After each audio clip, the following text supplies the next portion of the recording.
The upcoming Superman film and of course the DCU will be introducing us to the character of Hawkgirl, who of course goes hand in hand with Hawkman. Now where is Hawkman, you're asking, right? Don't they go hand in hand? That's what you just said, right? Well, not so fast, because Hawkgirl needs no man, she doesn't need anybody's help, she's gonna have an attitude, and she doesn't like men.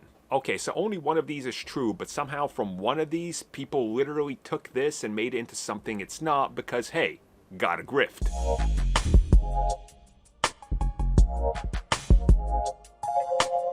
Don't you just love it when something somebody says gets taken completely out of context? They add a bunch of layers and things on top of it that were never stated by injecting their own insecurities and their own grift, and suddenly it's morphed into a completely different story that doesn't resemble a single thing that the actual actor said. Welcome to what I'm calling the Brie Larson effect, because, hey, Hawkgirl, aka Isabella Merced, is now going through the same thing. Although, obviously, not as big because she's not Brie Larson and, she hasn't made all the thumbnails yet with the evil glowing red eyes and the tears or whatever. But here we go. So what exactly did she say in relation to Hawkgirl that's suddenly being taken completely out of context? Well, brace yourselves, guys, because this is a big one. This is a big one. So she said when it comes to Hawkgirl, she's got a bit of a grumpy demeanor and an attitude. Specifically, the full context of the quote is, Kendra is reincarnated from an alien, so she has all those memories. The story is actually really dark. It's so effed up that I wonder how they're going to handle that when it comes to addressing that. I think she carries all of those memories and traumas and mistakes of her past that lives in her body. Wherever she goes, she has a little bit of a grumpy demeanor. Honestly, it gives me so much backstory that it's super helpful. But then you also have James Gunn twists and self-awareness and the comedy of it all.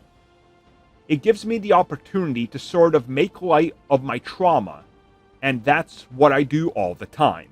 End quote. So, she doesn't need a man. She does her own thing. They get in the way. She's got an attitude. Literally none of what she said is there. It's people literally twisting and taking what she said and morphing into something completely different. And they're saying, well, where's Hawkman? Clearly, they're making her independent and doesn't need Hawkman. If you knew anything about the characters, you know that the story of the characters calls for them to be separated, and then when they get together, they both suffer a horrific fate, are reborn, and relive their lives again, knowing what happened, but inevitably they will meet up and both fall to their demise. It's a cycle. They're reincarnations. That's literally what it's about. I shouldn't be shocked, first and foremost, that idiots are twisting her words, but also, they seen a couple clips of her, especially the Peacemaker clip. They're like, oh, she's got an attitude, she's a jerk. Well, she's wasting her time being called by Maxwell Lord in to, potentially question a future member of the team that she wants nothing to do with. How is that, I take no orders from a man, I hate men?